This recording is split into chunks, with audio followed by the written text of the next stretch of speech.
Ano ang biggest red flag mo?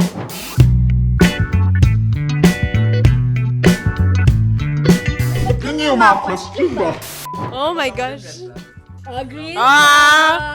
Ay, hindi. Umupo ka. Pasali ka dito. Marco. Hindi ako ma-text. So, matawag ako. So, kapag hindi kita sinagot sa text, hindi naman ibig sabihin na I'm ignoring you or whatever. Just call. Red But it flag might ba be yun? seen as a red flag. Kasi hindi ako nag-update eh. Pero kung tatawagin mo ako, sasagot ko. Okay. Gets. Mabilis ako ma-bored. Okay. But in what way? Like, siguro kapag kausap ganun, tapos... Kunyari, magkausap tayo, tapos maya-maya wala na. So parang nawawala yung attention mo? Oo. Okay.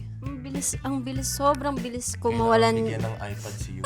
Oo. iPad kid pala eh. Actually, iPad kid ka nga, di ba? Ganyan ka nga nag-IG. Doon nga ako nag-IG. Oo. No. I have a better question for you. Would you say you're toxic as a girl? Like, not in a bad way. More of like, Ano? sakal ba? Hindi. Oh, Ako, kasi dapat may sarili tayong mundo. Tama naman. Like, do your thing, I'll do my thing. So, Yes. mag-update lang. Hindi ka naman yung parang, pag di ka nagsasabi, naliligo ka Ay, lang. hindi. Hala. Hindi ko pa nagsasabi na umutot ka. Ganon? Grabe yun. Ang lala nun. Sobrang lala ng ganon. Hindi ako ganon. Ako yung red flag ko, siguro either sobrang overthinker ko. Isa-stress ko yung sarili ko minsan kahit hindi naman kailangan maging stressed doon. maliit na bagay pa. Sa maliit na bagay. Siguro yun. Usapang attachment style. Secure ako pero with anxious tendencies. So, madali ako ma-rattle. Kunwari, parang pag nasisense ko yung energy ng tao ay parang off or parang iba yung pakikitungo sa akin ng isang araw, i-overthink ko yun ng buong araw.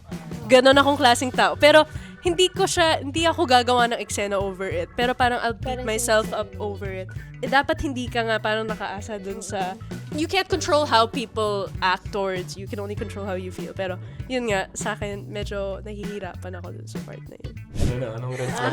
Ano red flag mo?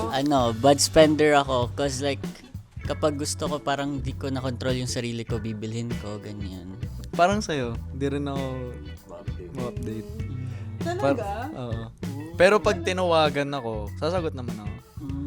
Or pag sa chat, magre-reply ako kapag nasakto mong nagpo-phone ako. Ganun lang. That's cool.